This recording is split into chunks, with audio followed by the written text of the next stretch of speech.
सानन्दमानन्दवने बसन्तम् आनन्दकन्दं हतपापवृन्दं वाराणसीनाथमनाथनाथं श्रीविश्वनाथं शरणं प्रपद्ये। श्रीविश्वनाथं शरणं प्रपद्ये।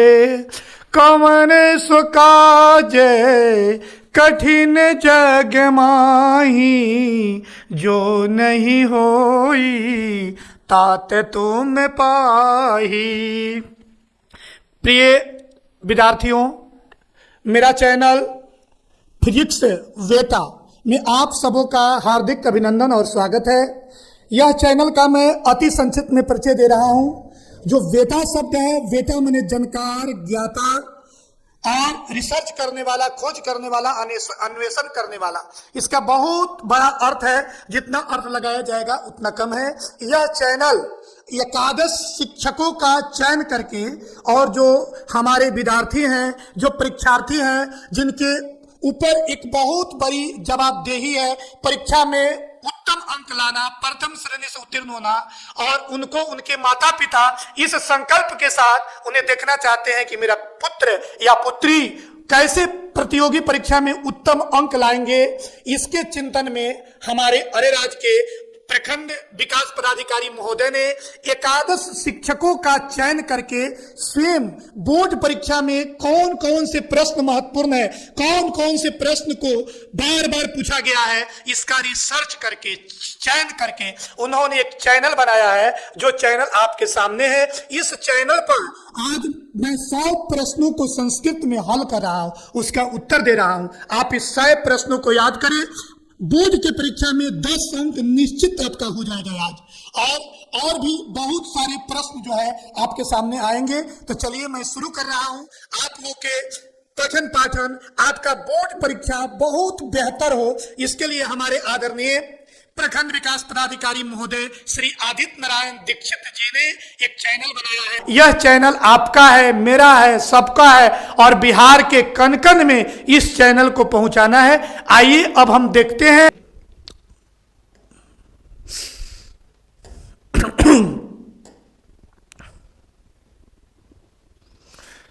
ईर्ष्या और असहिष्णुता किसे उत्पन्न करते हैं? तो ईर्ष्या और असहिष्णुता से अशांति उत्पन्न होता है, अशांति उत्पन्न होता है। अगला प्रश्न है, स्वामी दयानंद का जन्म किस गांव में हुआ था? स्वामी दयानंद का जन्म गुजरात प्रदेश के टंकार नामक ग्राम में हुआ था। टंकार नामक ग्राम में स्वामी दयानंद सरस्वती का जन्म हुआ था। आर्य समाज नामक संस्था की स्थापना कब हुई? आर्य समाज नामक संस्था की स्थापना 1875 ईस्वी में मुंबई नगर में हुई थी।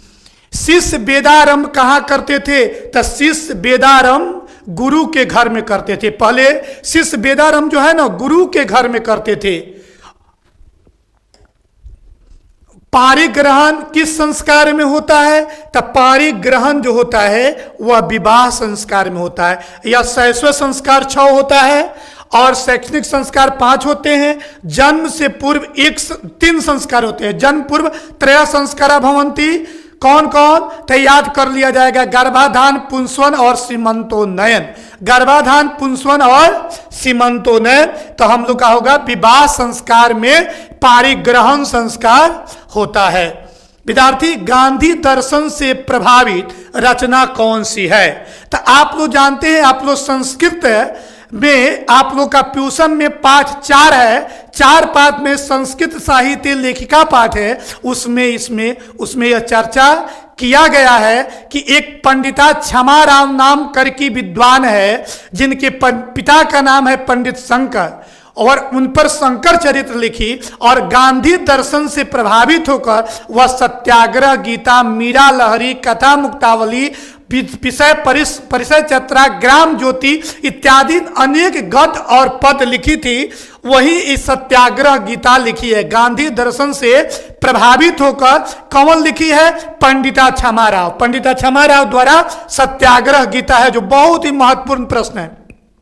विशाल संस्कृत साहित्य किसके द्वारा संवर्धित किया गया है, किसके द्वारा बढ़ाया गया है? कभी भी शास्त्रकार, कवियों और शास्त्रकारों द्वारा विशाल संस्कृत साहित्य को बढ़ाया गया है। सिखों के 10वें गुरु कौन थे? तो सिखों के 10वें गुरु गुरु गोविंद सिंह थे।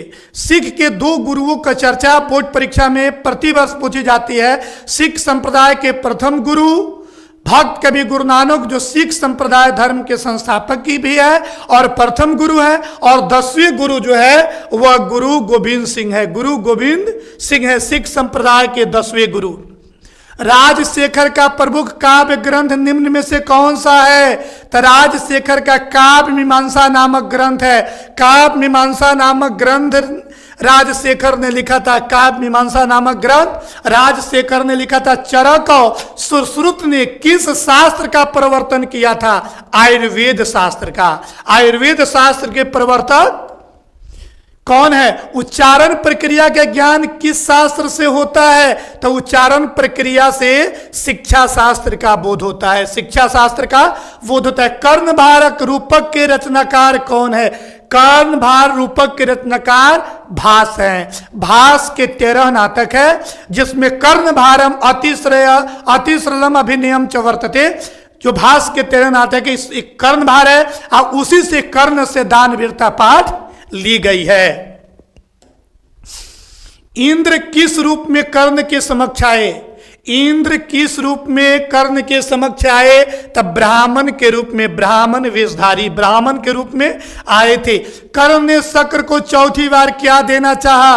ये चारों बार आप लोग याद कर लें विद्यार्थी, बहुत ही महत्वपूर्ण है। प्रथम बार में गो सहस्रम 1000 गाय देना चाहा, दूसरी बार घोड़ा देना चाहा, तीसरी बार हाथी, और चौथी बार कर्ण कहा कि अपर्याप्त कनकम ते ददामी, मैं अपर्याप्त मात्रा में आपको सोना दूंगा।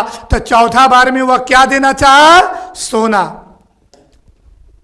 लोभ के दुष्परिणाम का वर्णन किस पाठ में है? लोभ के दुष्परिणाम का जो प्रकट है कि लोभ करने का दुष्परिणाम क्या होता है, व्याघ्र पथिक कथा में है। व्याघ्र पथिक कथा में है लोभ के दुष्परिणाम का वर्णन है। व्याघ्र पथिक कथा पाठ में दाता कौन है? व्याघ्र पथिक कथा में दाता व्याघ्र है। बाघ सोना का कंगन देना चाहता था। दलित ग्रामवासी पुरुष की कथा कौन है? क्रमवीर। दलित ग्रामवासी आपके पीयूष पाठ में अष्टम पाठ है, उसमें एक दलित ग्राम की कथा है। उस ग्राम का नाम है भीखंडोला, जहां शिक्षा विहीन, निर्धन, कठिन जीवन जीने वाले लोग रहते थे।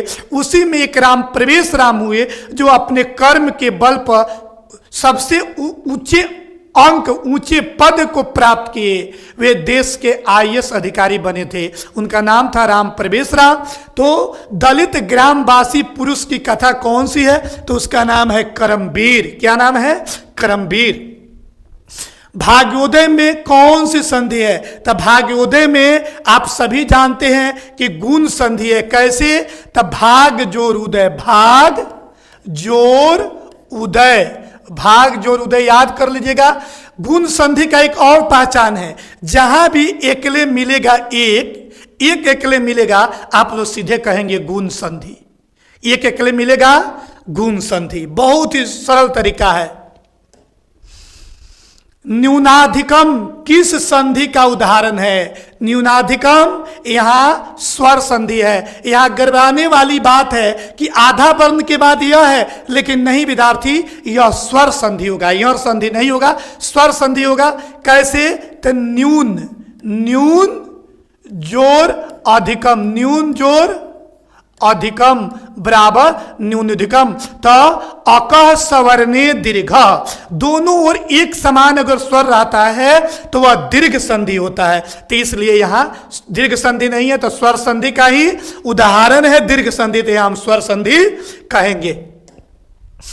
नमा जोड़ते, नमा जोड़ते, नमस्ते, इस एक समझ लिया जाए। आधा तालब स विद्यार्थी, आधा तालब स, आधा मूर्धन स, आधा दंश और आधा र जहां भी रहेगा उसका विसर्ग हो जाएगा। जैसे विद्यार्थी इसको समझ लिया जाए, प्रतिवर्ष पूछता है, जैसे हम लिखते हैं निष्कपट, निष्कपट, तो यहां आधा मूर्धन्य आ रहा है तो इसका हम विसर्ग कर देंगे और लिख देंगे नी जोर कपट, तो यहां भी आधा दंश आ गया तो इसका हम विसर्ग कर दिए तो नमः जोरते हो गया। पीताम्बरः में कौन सा समास है? पीतम अम्बरजस्य स पीताम्बरः, पीतम अम्बरजस्य स पीताम्बरः, यह बहुव्रीहि समास है, यह बहुव्रीहि समास है। कर्मणि वीरः, कर्मणि वीरः, कर्म द्वितीया तत्पुरुष समास, कर्म द्वितीया तत्पुरुष समास है। अन्यायः कौन सा समास है? विद्यार्थी अन्य तत्पुरुष समास होगा। जहां भी अ मिलेगा, जैसे अतुल्य, अतुल्य, अमृत, अमृत, अयोग्य, अयोग्य, जहां भी पहले अ आ जाएगा वह अन्य तत्पुरुष समास होगा। जहां भी पहले अ आएगा वह अन्य तत्पुरुष समास होगा। भोजनम कृतम वाक्य में रिक्त स्थान में कौन सा पद होगा? तब माया भोजनम कृतः, मेरे द्वारा भोजन किया गया, मेरे द्वारा भोजन किया गया।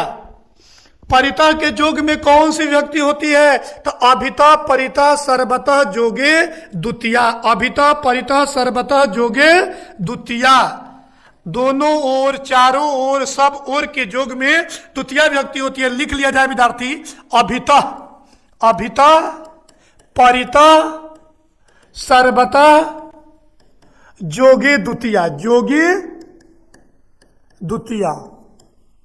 अभिता मने दोनों ओर, अभिता मने दोनों ओर, दोनों ओर, परिता मने चारों ओर, सर्वता मने सब ओर।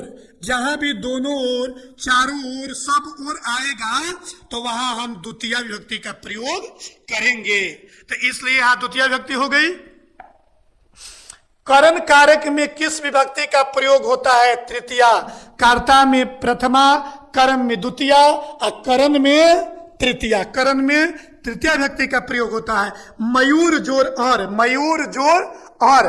तो विद्यार्थी इसको समझ लिया जाए, प्रति वर्ष और प्रत्यय पूछता है तो और प्रत्यय में हम दो उदाहरण और देते हैं। आपका और प्रत्यय से कोई भी प्रश्न पूछेगा आप आसानी से बना लेंगे। जैसे रघु जोर और, रघु जोर और बराबर राघव, बराबर राघव। मनु जोर और बराबर मानव। और दनु जोर, दनु जोर और बराबर दानव। उसी तरह विद्यार्थी यहां हो गया है मयूर जोर और बराबर मायूर। किस पद में तल प्रत्यय है? किस पद में तल प्रत्यय है? तो तल प्रत्यय भी प्रतिवर्ष पूछता है, इसको भी हम लोग कंप्लीट कर ले। जैसे विद्यार्थी लघु, लघु जोर तल बराबर लघुता। महत जोर तल बराबर महता। गुरु जोर तल बराबर गुरुता। तो उसी तरह जन जो तल बराबर क्या होगा? जन जोर तल बराबर जनता। हम कहते हैं तल, अंत में जोड़ते हैं ता।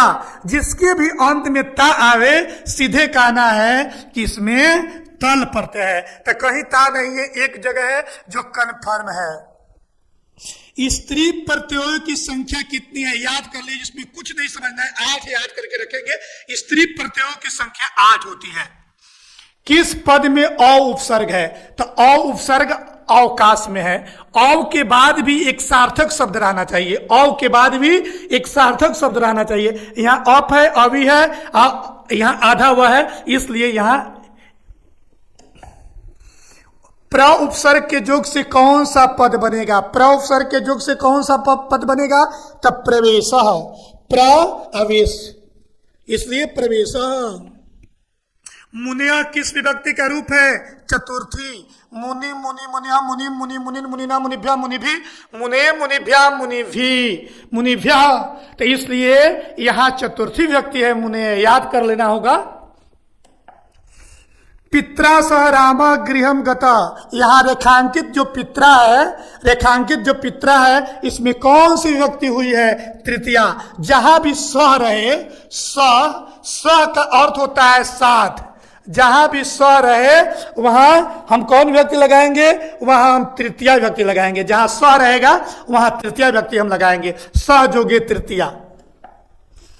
सप्त दास्यति किस लकार का रूप है? दास्यति ऐसे तो लिट लकार है, लेकिन एक बहुत ही सरल इसका पहचान है, जैसे पठिष्यति, पठिष्यति, पठिष्यति, गमिष्यति, गमिष्यति, बदिष्यति, उसके बाद चलिष्यति, चलिष्यति। जहां भी आधा मूर्धन से मिले वहां क देना है आपको लिट लकार। आधा मूर्धन से इसका पहचान है।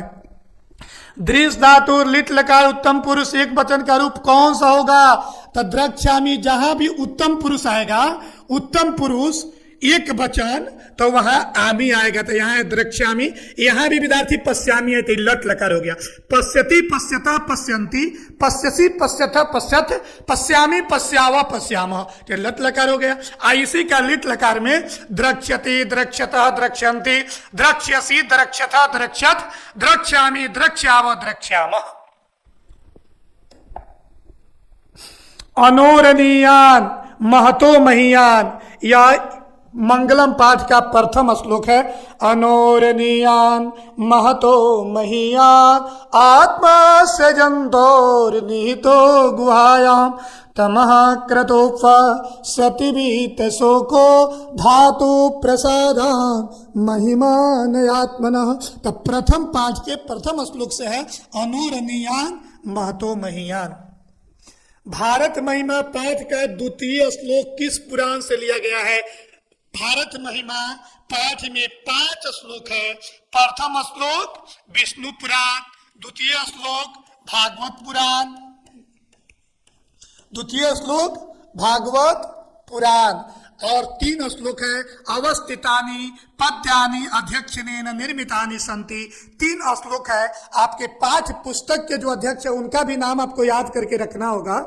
हम लोग के प्यूसम के पाठ्य पुस्तक के अध्यक्ष है श्री उमा शंकर शर्मा ऋषि, उनका उपनाम है ऋषि जी, जो हम लोग के प्यूसम पाठ के अध्यक्ष है।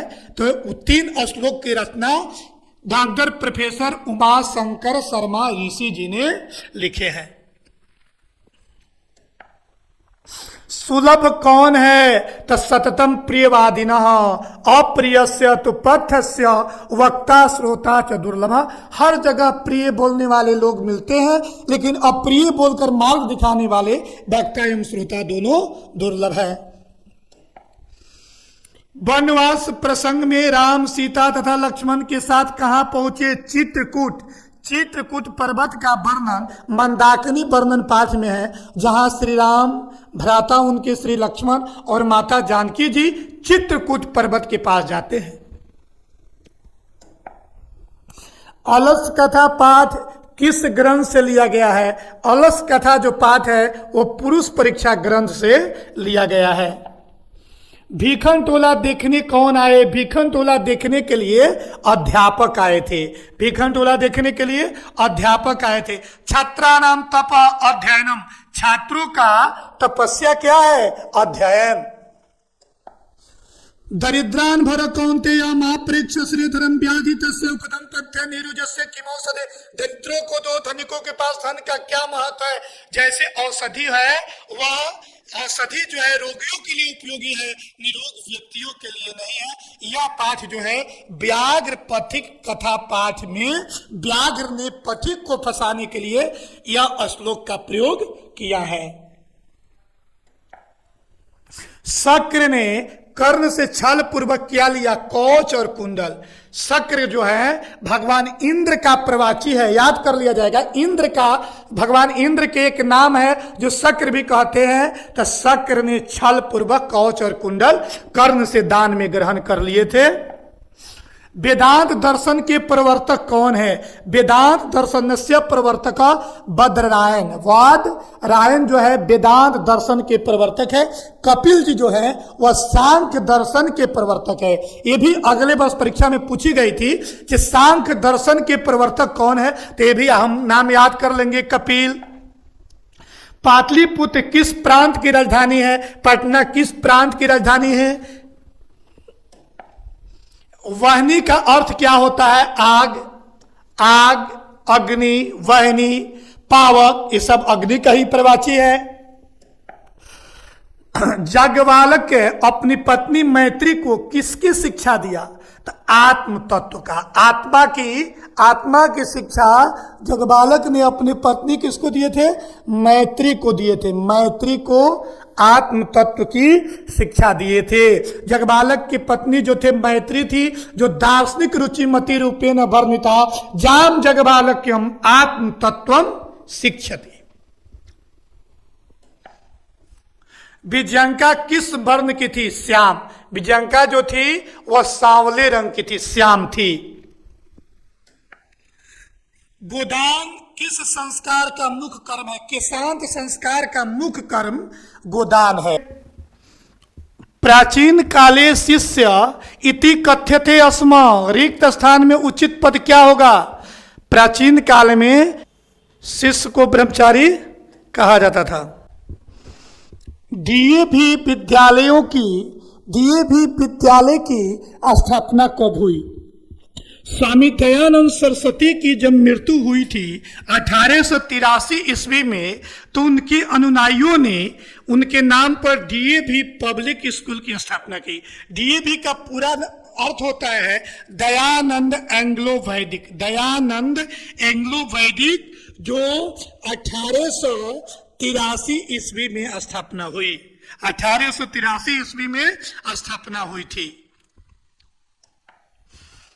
वृथैव का संधि विच्छेद क्या होगा? तब वृथा जोर जो है यह वृद्धि संधि है। वृथा जोर एवं जहां दो एकले मिलेगा वह वृद्धि संधि होगा। मनोरथा का संधि विच्छेद क्या होगा? यह विसर्ग संधि है। मनः जो रथ, जहां भी ओ रहेगा, जैसे सरोवर, सरोवर, तो ओ का विषय है, तो वरह, तो उसी तरह मनः जो रथ, मनोरथ। इत्यासित में किन किन वर्णों की संधि हुई है? बहुत महत्वपूर्ण, इसको समझ लिया जाए। आधा वर्ण के बाद ये आएगा तो यह और संधि होगा। इति जोर आसित, तो यहां क्या है? प्लस के पहले तो ई है हर्षी, अब बाद में क्या है?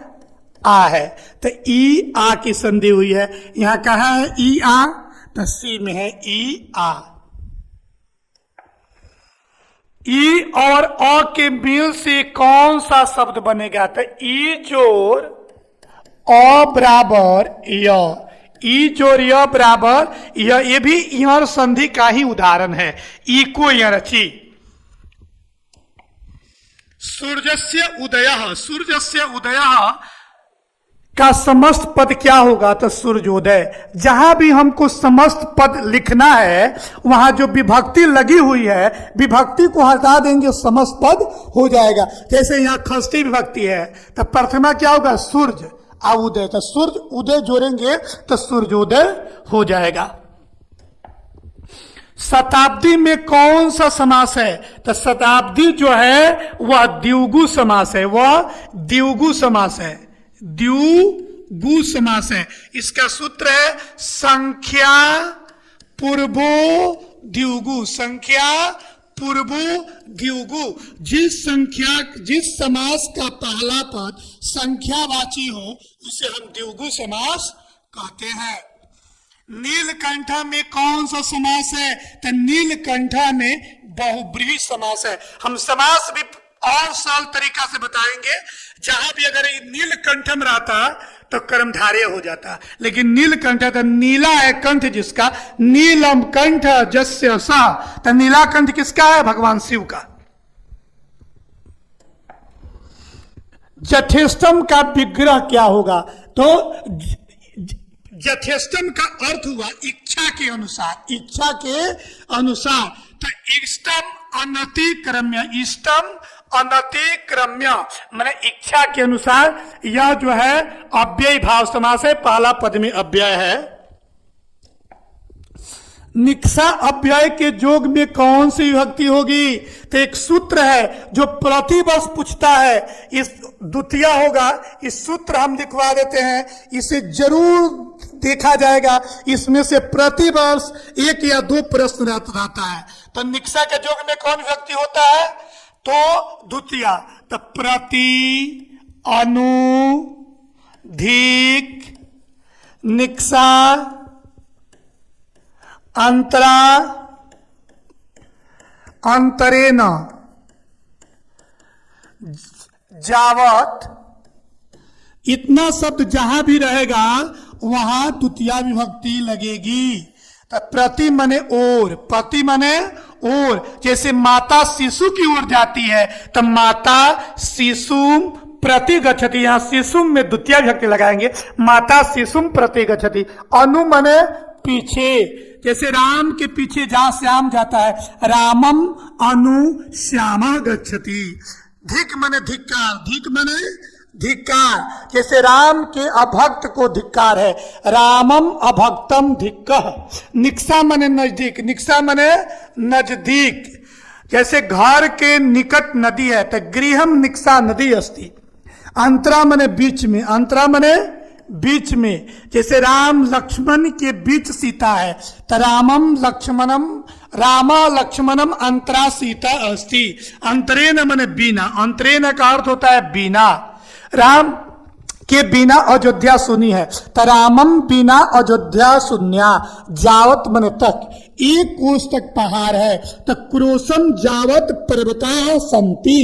तो इन जोगों में द्वितीय विभक्ति लगती है जो बहुत ही महत्वपूर्ण है। एक बार और इसको हम स्मरण कर लेते हैं। प्रति मने और, अनु मने पीछे, धिक मने धिक्कार, निक्सा मने नजदीक, अंतरा मने बीच में, अंतरेण मने बिना, जावत मने तक, जावत मने तक। इन जोगों में कौन विभक्ति होती है? द्वितीय विभक्ति होती है।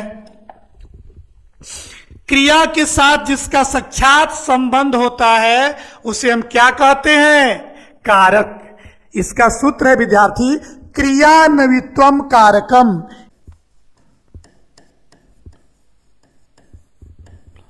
क्रिया नवित्वम कारकम, क्रिया के साथ जिसका प्रत्यक्ष संबंध हो उसे क्या कहते हैं? हम कारक कहते हैं। रामम बिना सीता बने न गतवती, राम के बिना सीता वन में नहीं गई। वाक्य में रामम किस विभक्ति का रूप है? द्वितीय। अभी बताए हैं कि बिना के जोग में द्वितीय विभक्ति होती है, बिना के जोग में द्वितीय विभक्ति होती है। लघु जोर तल, लघु जोर तल, तो लघुता, लघु जोर तल।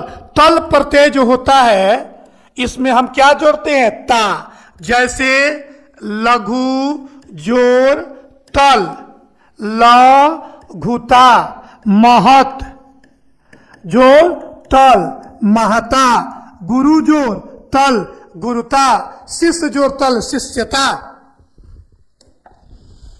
किशोरी पद में कौन सा स्त्री प्रत्यय है? तो डीप प्रत्यय विद्यार्थी। प्रतिवर्ष, प्रतिवर्ष स्त्री प्रत्यय से दो सवाल आता है। स्त्री प्रत्यय हम उसे कहते हैं जिसके संयोग से पुल्लिंग स्त्रीलिंग बन जाते हैं। और पूछेगा परीक्षा में स्त्री प्रत्ययों की संख्या कितनी है? तो स्त्री प्रत्ययों की संख्या 8 है, लेकिन अधिक दीप और दिस का प्रयोग होता है। दीप, दिस और चाप, डाप का प्रयोग। जैसे बालक जोर डाप, बालिका, किशोर जोर दीप, किशोरी, देव जोर दीप, देवी, नर जोर दीप, नारी। उसी तरह यहां दीप प्रत्यय का प्रयोग हुआ है। बच जोर कत्वा उक्तवा, बच जोर कत्वा उक्तवा प्रतिवर्ष। विद्यार्थी प्रतिवर्ष यह जो है प्रतिवर्ष कत्वा प्रत्यय पूछता है। जैसे पाठ, पाठ जोर कत्वा, पथ जोर कत्वा बराबर पठित्वा, ठीक है। चल जोर कत्वा बराबर चलित्वा, हंस जोर कत्वा बराबर हंसित्वा, वद जोर कत्वा बराबर बदित्वा। उसी तरह वच जोर कत्वा मने हो गया उक्त्वा, उक्त्वा मने कहकर बोलकर। किस पद में आंग उपसर्ग है? आंग उपसर्ग में प्रतिवर्ष विद्यार्थी जो है भूल जाते हैं। आंग उपसर्ग क्या है? उपसर्गों की संख्या 22 है। हम कहेंगे आंग, जोड़ेंगे आ, जो कहेंगे क्या? आंग, जोड़ेंगे आ। ये आंग उपसर्ग है और इसमें जोड़ना क्या है? आ। इसी में विद्यार्थी हम लोग विस्मृत हो जाते हैं। तो इसमें आ कहाँ है? तो यहाँ आ नहीं है, यहाँ आ है, यहाँ आ है, आ हार, यहाँ आ नहीं है, कहीं आ नहीं है, तो कहेंगे आंग, जोड़ेंगे आ। अप उपसर्ग से कौन सा शब्द नहीं बनेगा? इसमें किसमें अप उपसर्ग नहीं है? तो अपमान में है, अपजस में है, आयोग में नहीं है। तो यहाँ सही यहाँ अपजम, यह संधि से बना शब्द है, यह संधि से बना शब्द है। अप जोर जम बराबर अपजम, अब जम, अब जम, यह संधि से बना शब्द है। जैसे उत जोर ज्वल उज्ज्वल, उत जोर चारणम उच्चारणम, इसमें अप उपसर्ग है, इसमें आयोग में नहीं है। बालकयो किस विभक्ति का रूप है? बालकयो दो जगह प्रयोग होता है, खस्ती में भी सप्तमी में भी। खस्ती में भी बालकयो होता है, सप्तमी में भी बालकयो होता है। तो यहाँ सप्तमी नहीं है, खस्ती है, तो हम लिख देंगे सप्तमी। मई शब्द का मूल रूप क्या है? अस्मद। मई का मूल रूप से क्या है? अस्मद। अहम अवाम वयम माम अमाम अस्मान मया अवाभ्यम अस्माभि मह्यम अवाभ्यम अस्मभ्यम मत अवाभ्यम अस्मत् मम आवयो अस्माकम मई आवयो अस्मासु। इसमें सर्वनाम में संबोधन का प्रयोग नहीं होता है, ध्यान रखेंगे। तो जितना हम बोले 21, उस सबों का मूल शब्द एक ही है, अस्मद। अहम भी आएगा, मूल शब्द अस्मद, अवाम मूल शब्द अस्मद, अहम अवाम वयम, जितना मैं शब्द रूप पढ़ा हूं सबों का मूल शब्द क्या है? अस्मद। पितरी किस विभक्ति का रूप है? सप्तमी। पितृ पितृयो पितृसु, हे पिता हे पितरौ हे पित्र।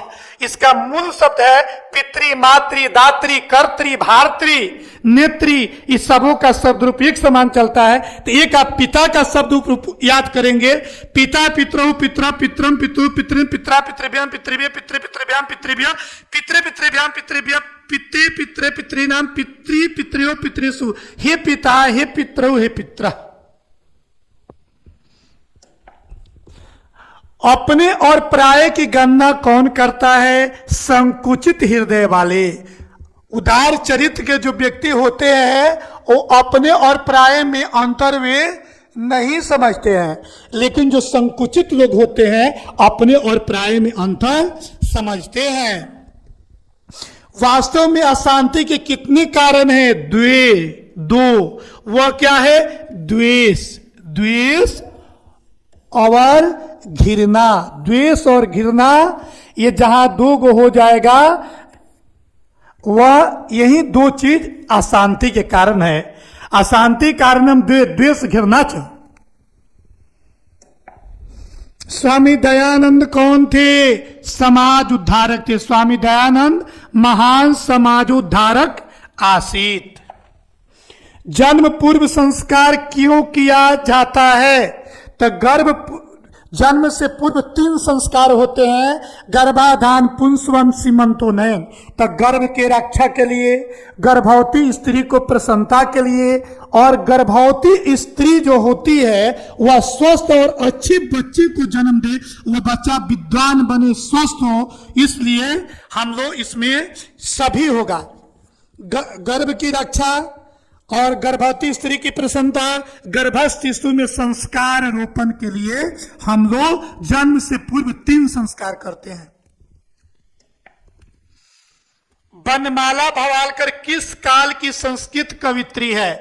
विद्यार्थी, वर्तमान काले लेखिकासु कवित्रीसु पुष्पा दीक्षित, वनमाला भवालकर, मिथिलेश कुमारी मिश्रा दिनों प्रतिदिन सहित संस्कृत साहित्यम पुरयंती, ये जितने विद्वान है ये वर्तमान काल की है। उसमें आपका वर्तमान काल उत्तर होगा, वर्तमान काल उत्तर होगा।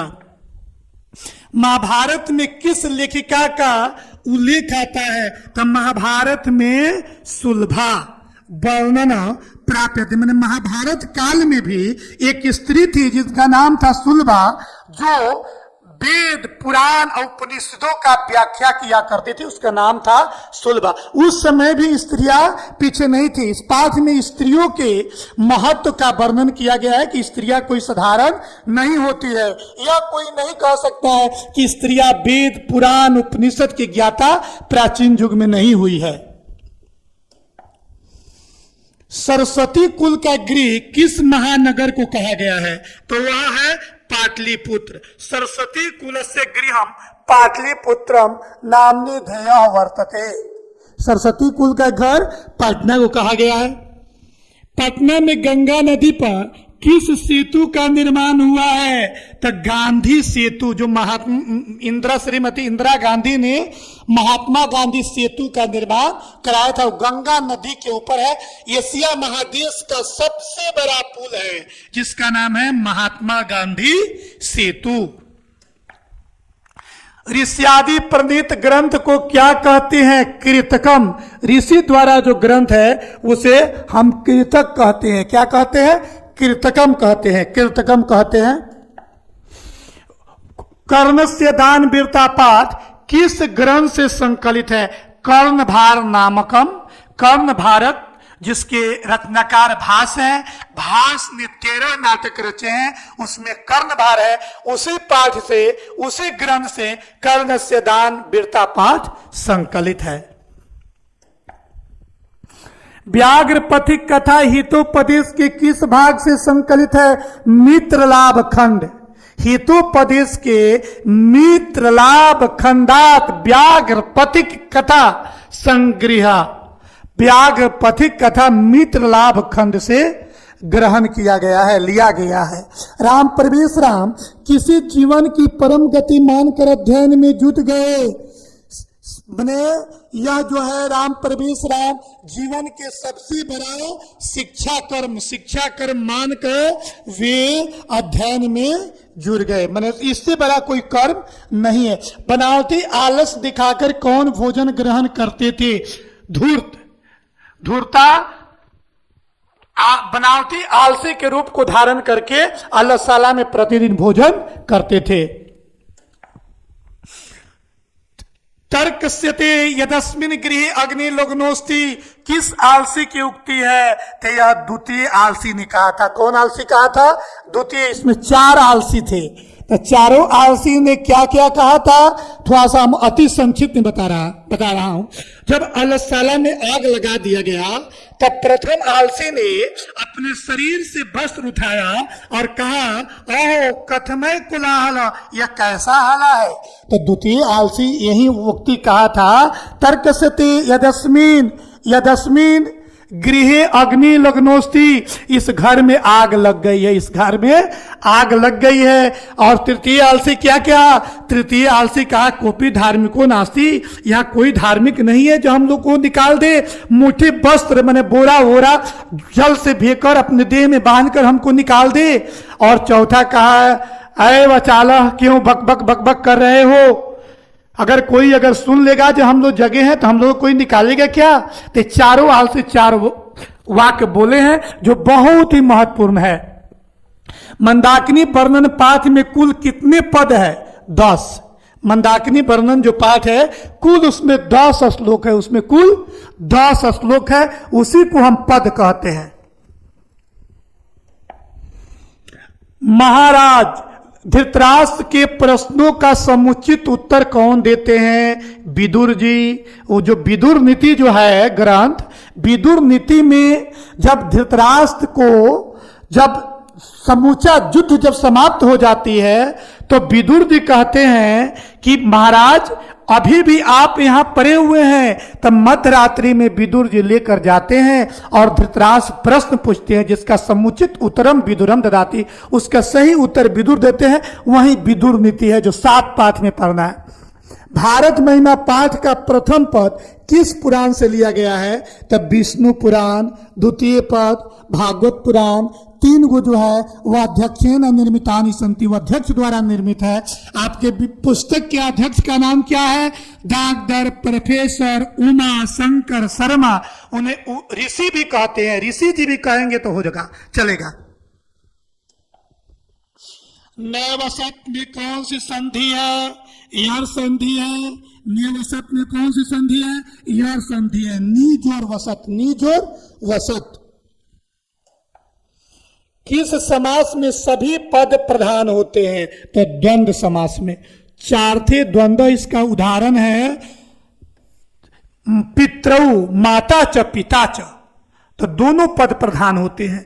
जिस समास का दोनों पद प्रधान होते हैं उसे हम द्वंद्व समास कहते हैं। बिना अव्यय के जोग में कौन सी विभक्ति नहीं होती है? चतुर्थी विभक्ति बिना अव्यय के जोग में नहीं होती है। पंचम में भी बिना का प्रयोग होता है, द्वितीय में भी होता है, तृतीय में भी होता है। और बहुत ऐसा वाक्य है जहां 2 विभक्तियां लगाई जाती है, वो हम लोग आगे उससे भी बताएंगे। किस कारक में तृतीय विभक्ति होती है? किस कारक में तृतीय विभक्ति होती है? तो कर्ण कारक में तृतीय विभक्ति होती है। लघुतमम में कौन सा प्रत्यय है? लघुतमम में कौन सा प्रत्यय है? तो तरप प्रत्यय है। कौन प्रत्यय है? लघुतम, महत्तम, इसमें सब में तरप प्रत्यय है। शुभ नियम में कौन सा प्रत्यय है? तो शुभ, शुभ जोड़ अनियर, शुभ जोड़ अनियर, शुभ नियम। लिख जोड़ ल्यूट तो लेखनम, लिख जोड़ ल्यूट लेखनम। ल्यूट प्रत्यय प्रतिवर्ष पूछी जाती है। हम 2-4 ल्यूट प्रत्यय से यहां वाक्य बना लेते हैं, जैसे लिख जोड़ ल्यूट, लिख जोड़ ल्यूट बराबर लेखनम, बराबर लेखनम। उसी तरह पठ जोड़ ल्यूट बराबर पठनम, पठनम। चल जोड़ ल्यूट बराबर चलनम। बद जोड़, वद जोड़ ल्यूट बराबर बदनम। इसी तरह ल्यूट प्रत्यय प्रतिवर्ष परीक्षा में पूछी जाती है। जुस्मत शब्द का रूप पंचमी विभक्ति एक वचन में क्या होगा? त्वत्, त्वत्। इसका मूल शब्द है जुस्म। त्वम जुआम जुयम त्वम जुआम जुस्मान त्वया जुआभ्यम जुस्माभि त्वयि जुआभ्यम जुस्मभ्यम त्वत् जुआभ्यम जुस्म त्वत् जुयो जुस्माकम त्वयि जुयो जुस्मासु। तो यहाँ पंचमी के एक वचन में त्वत् होगा, पंचमी के एक वचन में त्वत् होगा। तस्मिन पद का मूल रूप क्या है? तत्।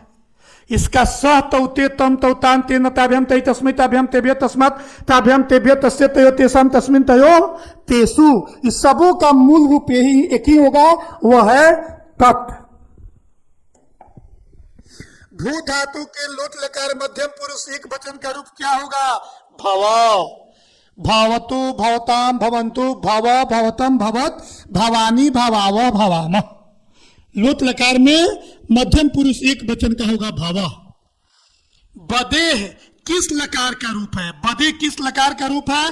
तो यह विधि लिंग लकार है। विद्यार्थी बहुत सरल इसको जानने का तरीका, जिसके ऊपर एकले मिले उसे सीधे कहना है विधि लिंग लकार। जैसे पठेत अकले है, पठेत पठेताम पठेयु पठे पठितम पठेत पठेयम पठेवा पठेम चलेत चलेताम चलेयु चले चलेतम चलेत चलेयम चलेवा चलेम। जहां भी एकले मिल जाए सीधे कहना है विधि लिंग लकार। क्रिया को संपन्न करने वाला क्या कहलाता है? तो क्रिया संपादक कर्ता। क्रिया को करने वाला कर्ता कारक कहलाता है। क्रिया को करने वाला क्या कहलाता है? कर्ता कारक।